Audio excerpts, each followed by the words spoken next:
let's talk Speak No Evil. Do you want to Uh, kick it off with your blast ticket and watch experience? sure thing, partner. This one was a real blast, a real treat. So I saw this today. I had a wedding Saturday night, couldn't swing it, so went and saw the matinee screening at 12 o'clock. And my goodness. So for those listening and don't have a visual, in my ticket, I also uploaded a picture of the Shutter screening app. I don't know, screenshot from the app Shutter for the original Danish project. The ticket reads: the image in my ticket is not from this version, but the Danish version that is 100 times better. I wish I could have at least had a fun time with this one, but the couple behind us would not stop giving a play by play for every moment. If you're looking for a good scary movie, download Shutter and watch the original instead. Now that's a blast movie. The the American version, however, blast grade F, movie grade D minus. Wow, Could nice not stand it. man. Um, Could not stand it. I am so glad we agree on this because I was like getting ready to text you last night, like, dude, if you like this movie, we're gonna have issues. Um, No, so all right. My thing was Speak No Evil, the American version. I went into it knowing after watching the original that this one was going to be a lose lose.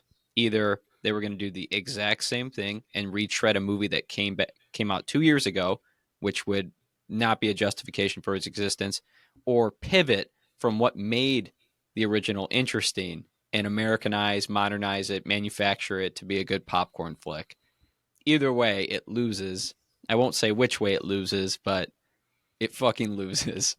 yes, it does. My watch experience, let's just say, found a way to avoid the theaters for this one because I was not wanting to give up any money to see this remake, and I got like as this movie went on, it strays further and further from the original as it goes, and you can kind of see where it's starting to head.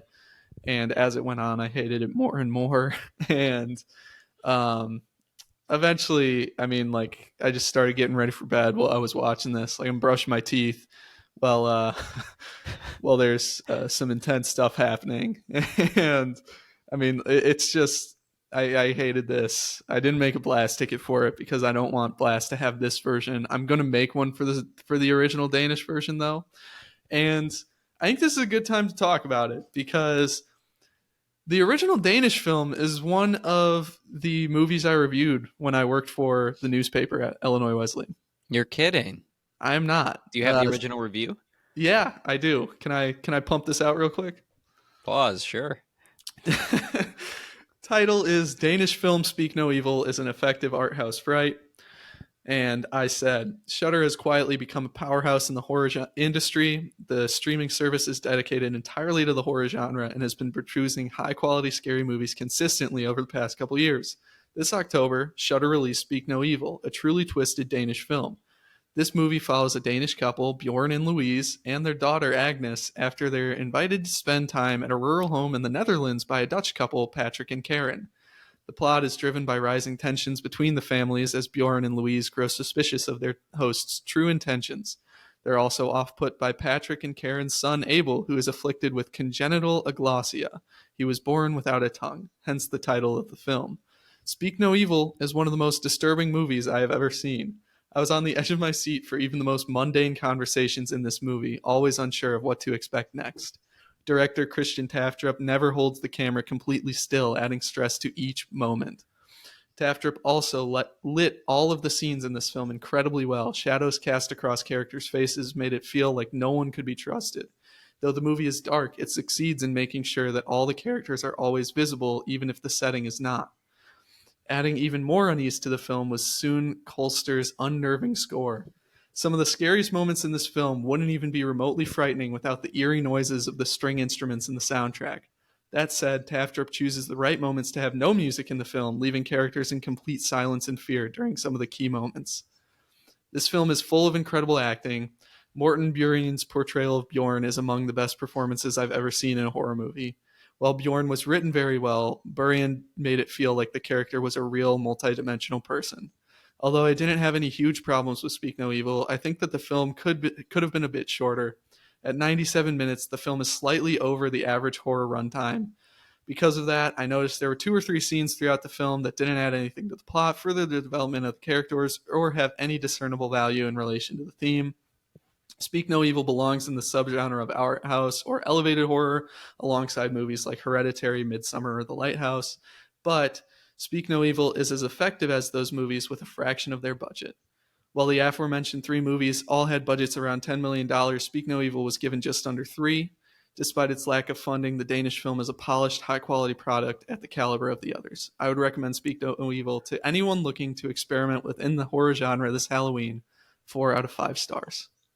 Too long didn't read. This movie's really good.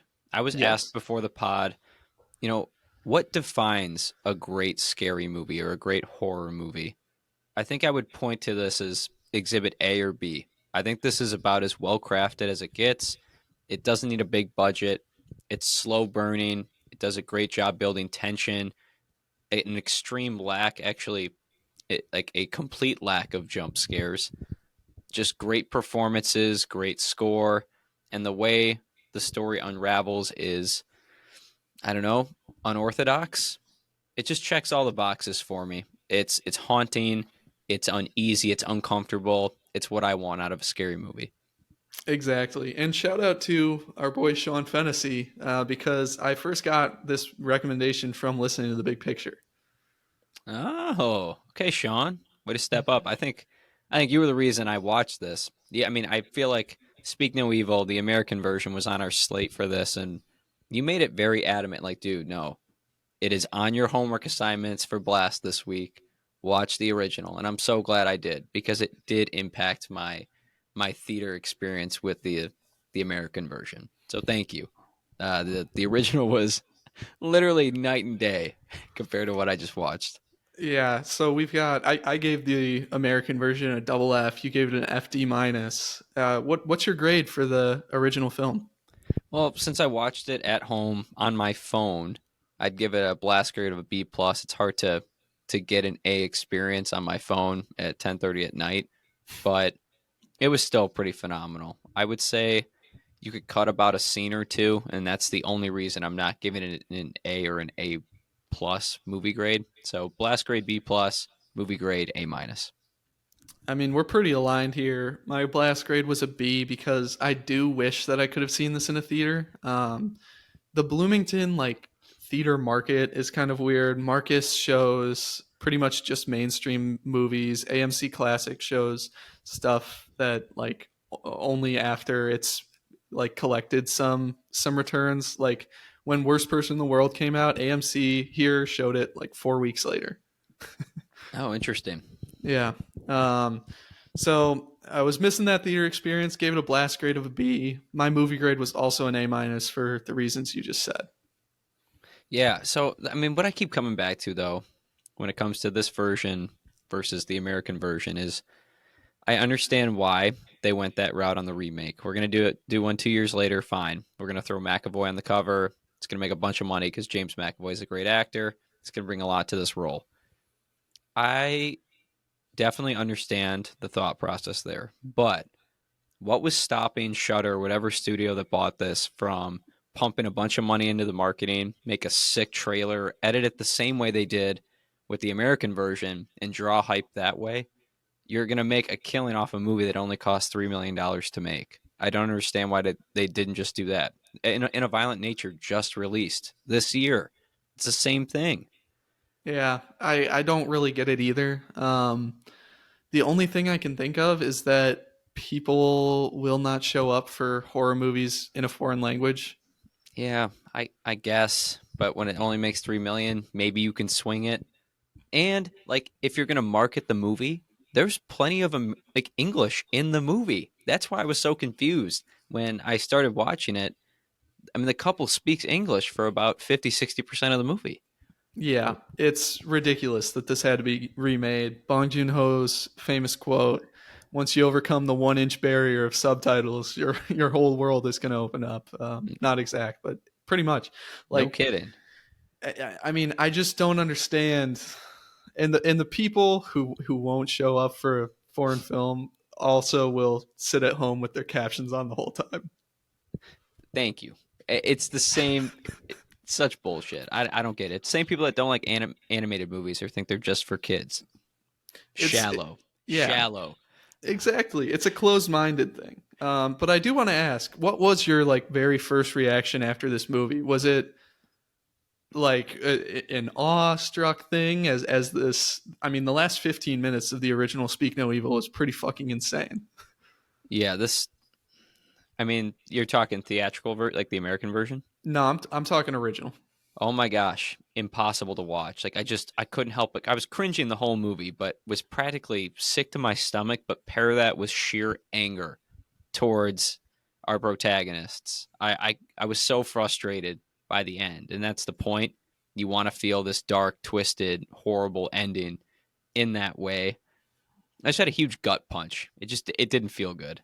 Yeah, I mean, I'm pretty much the same. I just remember thinking, "Holy shit, this is really messed up." Like, But that's what makes it good. Is like it takes those risks and does something that probably wouldn't be done in an American version of this movie, and then it comes out 2 years later and it is a little different. exactly. And so let's compare that. What was your first reaction after watching the whole American version? It was exactly what I feared it would become. And I mentioned at the beginning of this pod that it was a lose lose. Either it was going to do the exact same thing we just saw 2 years ago or go a different route. And the different route I was expecting was some big action set piece for the last 30 minutes and the family wins. And there is no dark, upsetting defeat at the end. The good guys win in this movie. And it's really frustrating. And not in like a, I want to see this family die and I want to see this dad be a pussy. This dad is still a pussy, but they win, and it just feels cheap compared to what was a super powerful dark ending in the original. Yeah, I agree, and I do want to talk about that ending more in depth in a little bit. But I got to talk about my first reaction because when I first saw this trailer, you had mentioned like, "Oh yeah, I saw there's a new James McAvoy trailer. It looks really good," with no idea that the original existed. And I went to the theater somewhat soon after that happened, and I saw the trailer, and I'm seeing the kid cutting across his tongue, telling the dad what happened. I'm seeing like every piece of this movie from the original in this trailer, and I'm like, holy shit. So there does have to be a different ending because they just spoiled the original. Um, and I mean, after watching it, I felt the same way. Like, why does this exist? Why? Why? Well, I don't know. My favorite part and the reason this exists is because of James McAvoy. And say what you want about the movie. I remember watching the original and thinking the whole time, McAvoy's going to crush this. And in my opinion, he does. He is a very physical actor here. He knows when. He's just really good at playing these uneasy, uncomfortable psychopaths. Like I think he knocks it out of the park here. I agree. I think that his performance is really really good. My issue though is that part of what made this movie work for me in the original version is that it was a bunch of people who I'd never seen before. I get it. I get it. Yeah. That's the problem. Is that's how you get people in the seats. Is you put McAvoy on the poster, put him in the trailers, and make some Hey, money. we just had the star power conversation. You got you don't got to tell me twice. Yeah, no kidding. Um, I walked out of this movie thinking this Speak No Evil in like an alternate universe. This would be like if Snyder Cut came out first, and then they released the original like Justice League 2 years later, and it's just this disgusting pile of crap. yeah, pretty much. What was so we know your favorite part of this movie was McAvoy then, right? Yes, it without a doubt was. What was your favorite part of the original? The I hate to say it, but the ending. I liked that it went that dark because I wasn't expecting it. I really thought the fan and spoilers to a really good original Shutter movie. If you haven't seen it, go watch it. But I really enjoyed the fact that the family lost, and because of their decisions and lack of decisions, there were consequences to those lack of actions and lack of decisions. So that's what I appreciated the most. I completely agree that the like twist of finding out what they were doing to those other families is one that will always stand out. It's one that I didn't see coming. What about the worst part of the movie? The Let's talk original version first. This is an extreme nitpick because I had a good time here. That score you mentioned is phenomenal. I felt like it popped up in some weird spots, like Mm. spots that it almost shouldn't have. Like when they were just having a conversation, I believe like early, like vacation or driving towards the vacation spot at the beginning of the movie. There were just weird instances where I felt out of place. Like they had extra score to use and just need to plug it somewhere. I My least favorite part of the original was the MacGuffin, the stuff. Oh, disgusting. Disgusting. Yeah, I mean, this is another like maybe I'm a bad dad moment, like from the Quiet Place discussion, but damn, that kid can cry all the way home. I'm not going back. No, dude, that's the exact point of the movie because any dad, after seeing all the bullshit that just went down after hearing his wife say, "No, we're leaving," you say, "Fuck that doll. I don't care if you don't like me right now. We're going home. We cannot go back." But because he's afraid to hurt people's feelings, his daughter included, he goes back to the house. Another testament to this guy being a complete weenie, and that's the reason they all well, the daughter doesn't die, but the parents get murked at the end, and the daughter loses her tongue. That's And she will die. yeah, she will inevitably. Right. Just slimy. But in that original movie, all I could think about was why doesn't Abel, the kid without a tongue, try and warn the family? Like it was driving me nuts. So I will say with the American version, I'm not happy that it went in this direction. I was just intrigued that we got this hypothetical what if scenario of the kid actually like, dude, you guys need to get out of here. Like you're cooked. I there was a part of me that enjoyed seeing the what if. I get that. What I will say in defense of that original is like if you were that kid, he's like 6 in that first movie, right? Like Yes. 5 or 6, and in the American version, he's like 12. If you're 6, you probably like are too scared to try and do anything. Yes, it was, and I did notice that with the girl in the American version. Like, dude, you look 15. What do you have a pet like a stuffed animal for? It just didn't work the same. Yeah, exactly. All right, I think I'm gonna say my worst part of this American version is just its existence, its reason for existence, its ending, and the respect I lost for literally everybody involved on this project. It's gross, and like rarely would I tell someone like not to go to a theater and see this, but please, if you're picking between the two, I'm actually going to recommend a streaming. Like, go to Shutter and watch the original instead. It's a crazy concept for us blasters here, but I think you gotta go the original. I agree. All right, let's dig a little more into spoilers here. Let's talk about the big change, the big ending twist. Let's talk about it. I mean, it works if you don't see the original, but we have seen the original, the better version where this doesn't happen. Right. And So so for viewer for listeners at home who have not watched this movie and are still listening through the spoiler warning, the original ending to this movie is that the Dutch couple trap the Danish couple and cut out the tongue of their daughter and stone them to death. And then they like abduct the daughter for their own and continue this cycle. You get to see a lot of photos and stuff of past families that they've done this to. So it is a long running thing. And one of the creepiest lines in recent horror movie history, very, very close to The Strangers because we can, is why are you doing this? Because you let us. it's Um, almost worse. It's almost worse because you just spent the last like 80 minutes watching this couple cringing because they're too afraid to hurt this Dutch couple's feelings. And it cost them their life. Like even towards the end, after the daughter's lost her tongue, they still get out of the car. They strip down naked. walk to the bottom of the quarry. They don't even like try to fight for their kid. They just sit there and take it. It's just, oh, it's so hard to watch. It's so hard to watch, but that's why it's good. And I don't know if you know this, I did some research on like Danish and just Nordic culture, but it does, yes, like there is a politeness thing that is super over the top there at times. And this is supposed to be a cautionary tale against that. I think that it doesn't work with the new ending. Yes. Well, it definitely doesn't if like we're Americanizing this. Like imagine Larry David in this scenario. He's getting out of that house in like 4 minutes. Like, Dave, get in the car. This guy's they're not even going on the secondary vacation.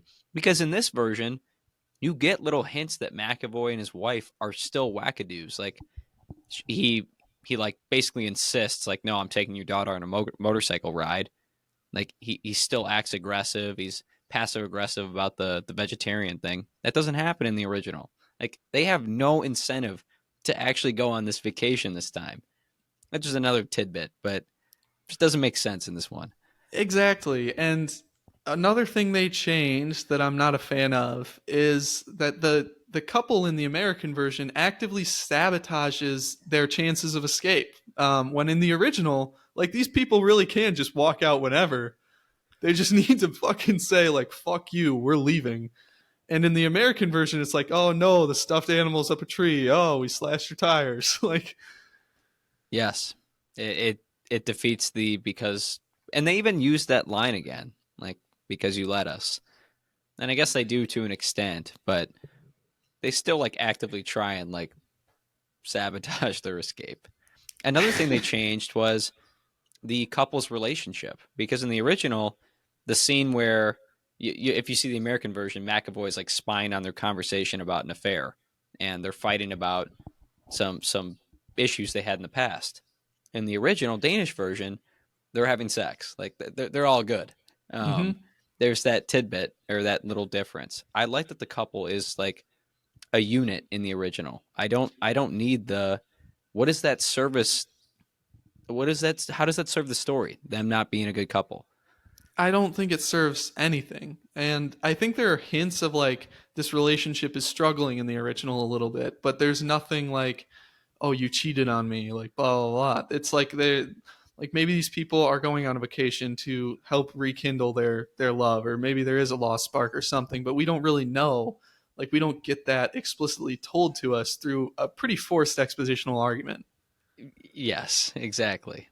And the moment where they find out that their daughter's sleeping in the bed with the Dutch couple, that like you don't hear, I don't even know what her name is in the American version, but Agatha, like she's like screaming in the original. You don't hear Yes. that. She just ends up in the bed this time. Yes, and in the original, she ended up in the in the Dutch couple's bed while they were naked, sleeping, which is a huge like, oh my god, this is a line to cross, and that helps spur things into action in the original. In this one, they're like sleeping in underwear, but it's not like as bad. Yes, I did like that in this scene following where they come back to the house after this happens and the dad's trying to justify why they're leaving. And the wife's like, "No, fuck that. My kid was in your bed." Like that Yeah. is a huge you crossed the line. I did like that that was more blunt and like, no, that is the specific reason we're leaving.